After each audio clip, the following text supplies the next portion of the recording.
বড়ই পিতার পারের করে হিসেবে 50 টাকা দান করেছে।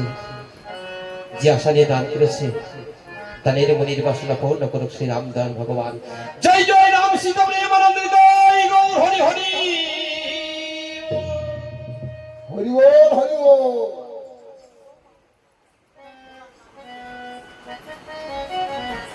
যে বাবা ইহলোক ছেড়ে পরলোক গমন করেছে তার বৌমা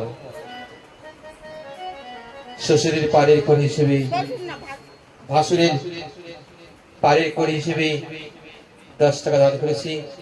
যে আশা নিয়ে দান করেছে দানের মনির বাসনা পূর্ণ করুক শ্রী রামদান ভগবান।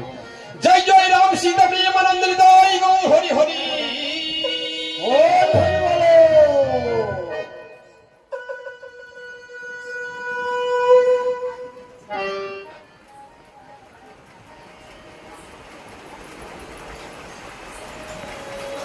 যিনি মারা গেছে তার ভাগ্নির ছেলে রামপ্রসাদ এই রাম নামে সন্তুষ্ট হয়ে 50 টাকা দান করেছেন। যে আশা নিয়ে দান করেছে দানের মনির বাসনা পূর্ণ করুক শ্রী রামদান ভগবান। জয় জয় রাম সীতা প্রেমানন্দ জয় গৌর হরি হরি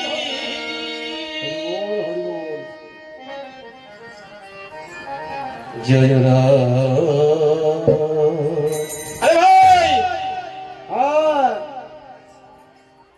এ মনে হয় কোন অভাঙা নন্দন। বলো তো যদি পিতা মাতা থাকতো তাহলে কি মরার জন্য এমনি ভাবে যুদ্ধ করতে পাঠাতে পারতো? তুমি বলো।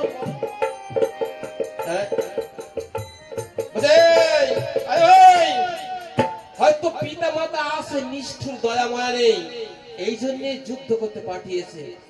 হলেও তো হতে পারে। শোনো আমরা তো রাম ভক্ত, বালকের পিতা মাতার দয়া মায়া না থাকতে পারে, আমাদের তো দয়া মায়া আছে। হ্যাঁ ভাই। যাই হোক বালকের সাবধান করে দেই। আরে ভাই আরে ওই দেখো দেখো দেখো বালকের গায়ে কি যেন লেখা আছে। হ্যাঁ ওই মধ্যে এসে আমাদের প্রভুর নাম আবার গায়ে লিখে। হ্যাঁ সর্বঙ্গী আমাদের প্রভু রামচন্দ্রের নাম। কি জানি রাক্ষসের মহিমা কি বুঝা বড় রাম নামে কি বলে। হ্যাঁ শোনো বালক এত সুন্দর ফুলের মতো জীবন অকালে হারাস না। আমাদের প্রভু হলো দয়ার সাগর।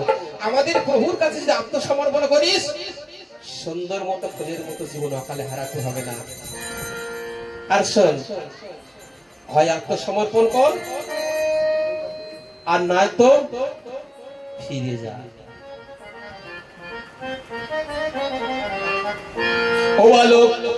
ও বালক ফিরে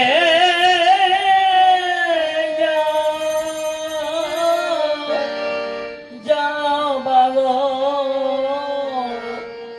তোর প্রাণ যাবে রাম সমরে।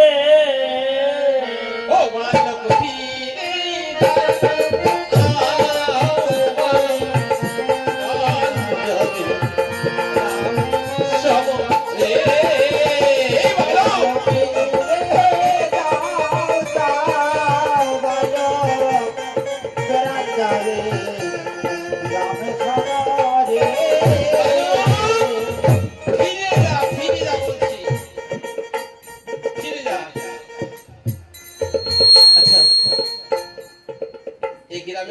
ঝামেলা গন্ডগোল মারপিট হয় বাবা হয়তো আমাদের ওদিকে হয়, এদিকে খুব মনে হচ্ছে কম হয়।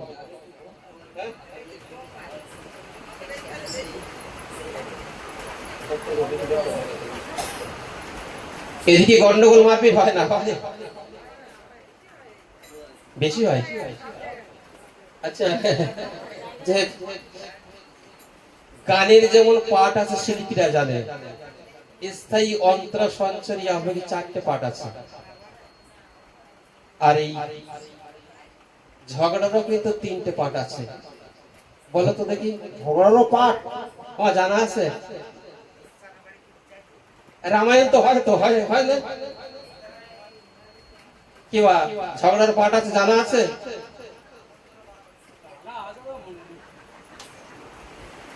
কি বাবা, ঝগড়ার পাঠ জানা আছে?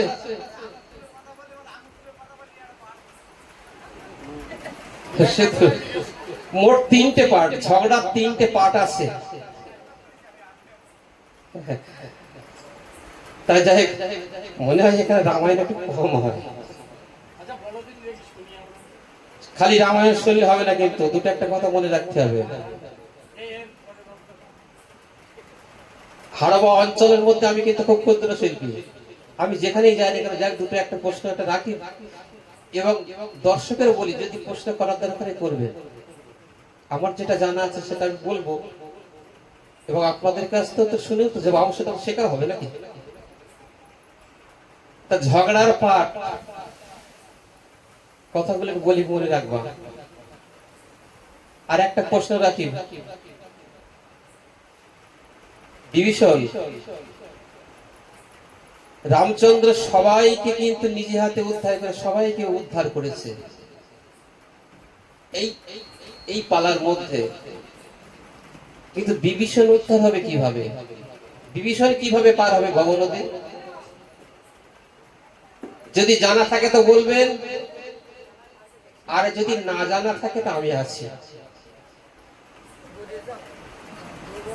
যদি জানা থাকে, সবাইকে ভগবান রামচন্দ্র নিজে হাতে উদ্ধার করেছে, কিন্তু বিভীষণ কিভাবে ভব নদী পার হবে? সে কিভাবে স্বর্গ যাবে? সে কিভাবে বৈকুণ্ঠে যাবে? একটু চিন্তা ভাবনা করবেন। যদি জানা থাকে তো বলবেন, একটু জানলে খুব ভালো হয়। তাহলে জানবো যে না, টুকটাকে মোটামুটি রামায়ণ হয়, শিল্পীরা আসে ভক্তদেরকে এইভাবে মানে বুঝিয়ে দেয়। আচ্ছা, প্রথম ঝগড়ার পাঠটা বলি, একটু মিলিয়ে নেবেন কথাগুলো। যেখানে ঝগড়া হবে পাশে গিয়ে দাঁড়িয়ে দেখলেন, তবে ঝগড়াও দেখতে নেই। লোকের ঝগড়া দেখলে ঝগড়া নিজেরও হয়, আসে কিন্তু, কি মা হয় না? তাও একটু ভুলে রাখি। প্রথমে হবে ঝগড়া, শুরু হবে কিভাবে? প্রথম হয় বলা বলি, হয়তো প্রথমে হবে বলা বলি, হয়তো, আর দ্বিতীয় হবে গালাগালি। এটা ঝগড়া হবে, শুরু হবে, দেখবেন পাশে দেখবেন। প্রথমে হবে বলা বলি, দ্বিতীয় হবে গালাগালি, মানে আস্তে আস্তে মিটারটা মানে উঠছে, রক্ত গরম হচ্ছে, কি ভাই? আর গালাগালি দেওয়ার পরে কি হবে? কি হাত উঠে গেল, মানে ঠেলা ঠেলি বেঁধে গেল, হয়তো, কি বাবা হয়? প্রথমে হবে বলা বলি, দ্বিতীয় হবে গালাগালি, আর তৃতীয় হবে ঠেলা ঠেলি, মানে বেঁধে গেল। হ্যাঁ, মানে গালাগালির পরে মানে হাত উঠে গেল, মানে ঠেলা ঠেলি, মানে বেঁধে গেল, আরো আরো ভাই। তা ভগবান রামচন্দ্র 9,62,00,000 মানুষ, ওরা কি, ওরা ভদ্র ভাষায় গালাগালি বলবো? জানা আছে ভদ্র ভাষায় গালাগালি কেমন? আমি যদি এখানে একটু বেশ কড়া করে যদি গালাগালি দিই, আমার এখানে আর কেউ ডাকবে না, ডাকবে না, বলে গায়কের মুখের ভাষা ভালো না। তা যে ভগবান রামচন্দ্র 9,62,00,000 মানুষ, তারা কি অভদ্রভাবে গালাগালি দিতে পারে মা? তারা কোনোদিন অভদ্র ভাষায় গালাগালি দেয়? তো বলছে গালাগালি, কেমন তোমার মাতা পিতা, কেমন তাদের জ্ঞান, মরার জন্য পাঠাইল এই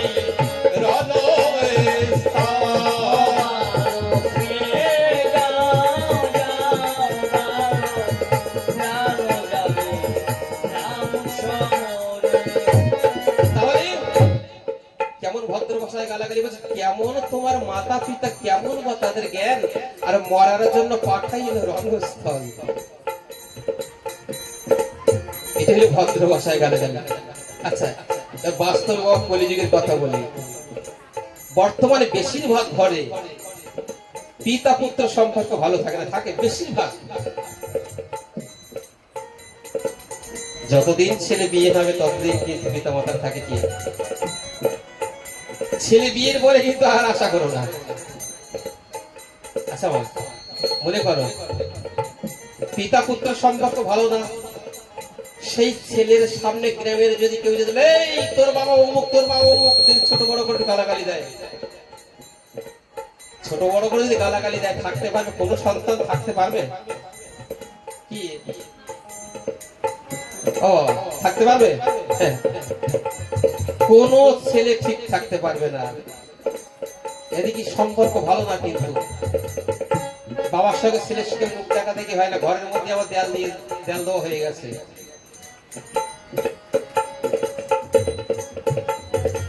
আর সেই ছেলের সামনে এই তোর বাবা অমুক ছোট বড় করে গালাগালি দেখি কোন ছেলে সহ্য করতে পারবে? একদম পারবে মা? কি থাকতে পারবে? যাহাই হবে মেরে বসে একদম, তাই বলছে কেমন তোমার মাতা পিতা, কেমন তাদের জ্ঞান, ভালো ফিরে যায়, মরার জন্যে পাঠাইল এই রণদেশ। ভালো ফিরে যাও, যাও, বারবার যখন পিতা মাতা সম্পর্কে বলছে, আর থাকতে পারছে না তরুণী, আর থাকতে পারছে না। সঙ্গে সঙ্গে এক মানে সৈন্যকে সবাইকে পাঠিয়ে দিয়েছে রামের জন্য।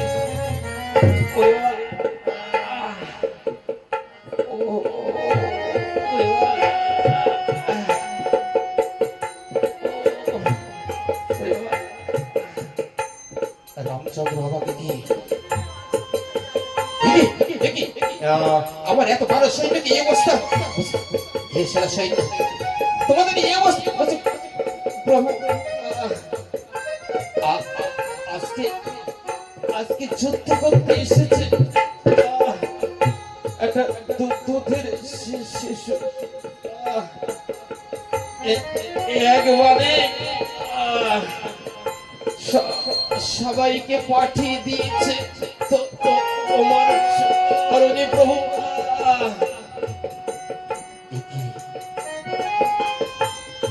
লক্ষণ করছে দাদা,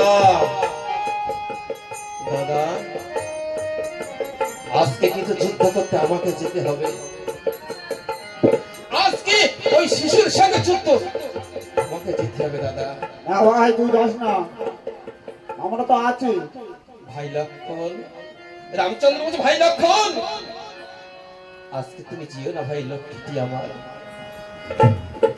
আজকে তুমি যেও না, আজকে যুদ্ধ করতে আমি যাই না দাদা, আজকে আজকে যুদ্ধ করতে আমি যাব না ভাই লক্ষণ আমার। তুমি যাকে শিশু মনে ভাবছো, দেখতে তার শিশুর মতো চেহারা ঠিকই, সে কিন্তু কাজটা করেছে কিন্তু শিশুর মতো না। বলো আমার 9,62,000 কোটি বানর সৈনিক আমি একবারে যখন আমার চরণে পৌঁছে দিয়েছি, সামান্য শিশু হবো না ভাই লক্ষণ আমার, আজকে তুমি যেও না ভাই লক্ষণ আমার। না দাদা, আজকে তোমার কোনো কথা শুনবো না, আজকে যুদ্ধ করতে আমি যাবো। বাবা দুই ভাই বলা বলি হচ্ছে, মাঝখানে নিশ্চয়ই একটা কারণ তো আছে, বলুন তো রামের মনের ভাবনাটা কি বলতে চায় রাম, আর লক্ষণের বা মনের ভাবনাটা কি? কি বাবা বলুন তো, জানা আছে বাবা? জানা আছে রামের মনের ভাবনাটা কি বলা যাবে?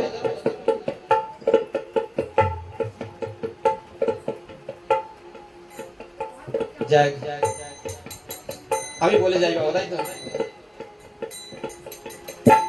একটু মিলিয়ে নেবেন, কথাগুলো মিলিয়ে নেবেন বাবা। রামচন্দ্র মনে মনে চিন্তা করছে, বালক দেখতে তার শিশুর মতো চেহারা, সেই কাজটা করেছে কিন্তু শিশুর মতো না, সে যে কাজটা করেছে শিশুর মতো না। আজকে যুদ্ধ করতে আমি যাব, আমার মৃত্যু হোক, আমার ভাই লক্ষণে বেঁচে থাক, আমার ভাই লক্ষণ বেঁচে থাক। আর লক্ষণের মনের ভাবনাটা কেমন? লক্ষণ মনে মনে চিন্তা করছে, আজকে আমি যাই যুদ্ধ করতে, বালকের হাতে আমার মৃত্যু হোক, আমার দাদা রামচন্দ্রটা বেঁচে থাক। কি বাবা আর এই কলিযুগের ভাই ভাইয়ের কথা বলার মতো না বাবা। কলিযুগের ভাই ভাইয়ের কথা বলার মতো না বাবা। জায়গা জমি নিয়ে এই খোঁটা ঠিক করে মারিস, যাক ছোট ভাই হোক বড় ভাই সম্পর্ক, এই খোঁটা ঠিক করে মারবি একদম, যেন এক হাতে দিক ওদিক না হয়। বাস্তব জগতে বাবা কত ভাই ভাই মারপিট করতে করতে কত খুন হয়ে যায়, হয় না? কি হবে, কি হবে? এই যে বাবা আমার ইহলোক ছেড়ে পরলোক গমন করেছে, সঙ্গে কি কিছু নিয়ে গেছে? টাকা পয়সা জমি জায়গা ঘর বাড়ি কিছু কি সঙ্গে গেছে? কিছু নিয়ে গেছে? কিচ্ছু নিয়ে যায়নি। এসেছে খালি হাতে, চলেও গেছে খালি হাতে। মাঝখানে কিছুদিনের জন্য এখানে অভিনয় করে গেলাম। এটা হলো সংসার রঙ্গমঞ্চ বাবা।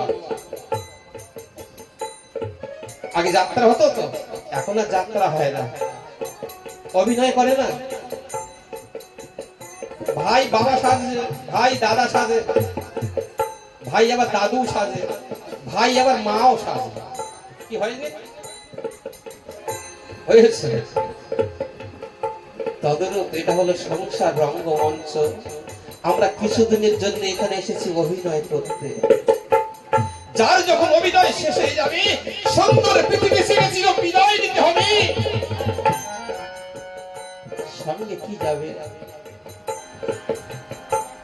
সঙ্গে যাবে একমাত্র মধুর হরিনাম। তবে এই জন্যে বাবা আমরা কারোর সঙ্গে যদি পশুর মতো ব্যবহার করি,